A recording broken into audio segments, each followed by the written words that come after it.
there's different ways we can do this, and you can actually get the proper parts from SOS. John makes these, or gets these available for us, and they're cups. And these are the ones that we're going to be putting onto the end here, or you can manufacture some of your own. These are just basically frost plugs. You can see they're round, and I get them from our local supplier in town here, and you drill a hole in the end, and you make yourself your own cup. To get the cups on here, it's rather an interesting proposition, because when they're on here, it's very hard to either work on them or anything else because they're all together. So once I get this in my hands, I can start cleaning it up. I take all the oil off first, and then I put them in a bath of hydrochloric acid for just a week, about 50% hydrochloric overnight, and then with a wire brush, and it brings up the bronze. So let's get on with this thing and show you how I put the cups on these. As you can see, there's a lot more accessibility with this rather than on here.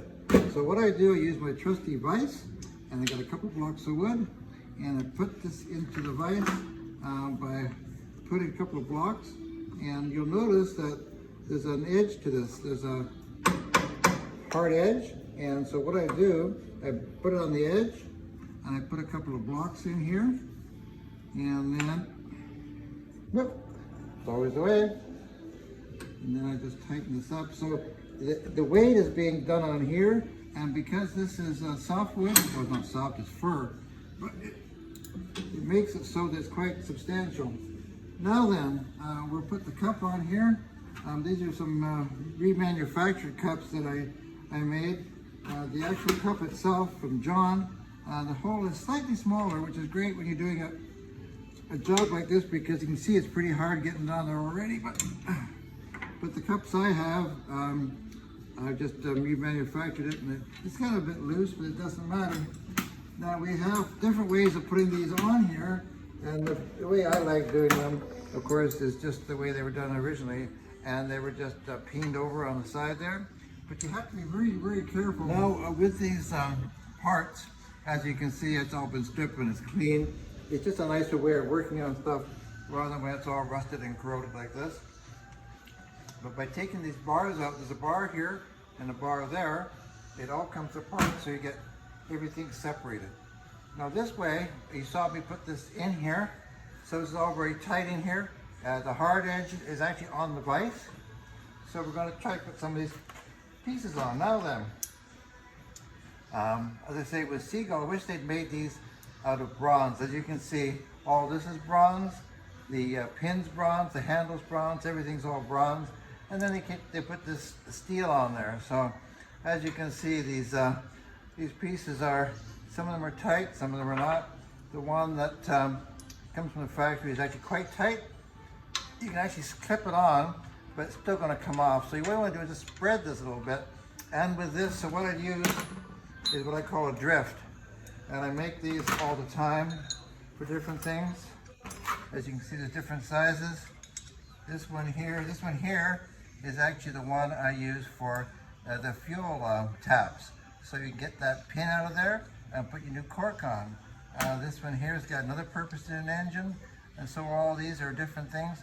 When I actually put the cork in the tap, I use this to actually do it a small spread of the end so that it would actually stay in. But for these here, I got a very blunted end piece here. So it doesn't matter which side you go from. There's a little bit more room like that, but as you can see, you can't get in there much, you can't get in there. All we're going to do is mushroom this out a little bit. So we're going to take the one I remanufactured here, I painted it so it doesn't rust anymore, or not so much. So it slips on there pretty easy, as you can see, because it's old and was corroded. But so I'm going to put this drift in here and take my trusty little mallet here and just do a couple of taps all the way around.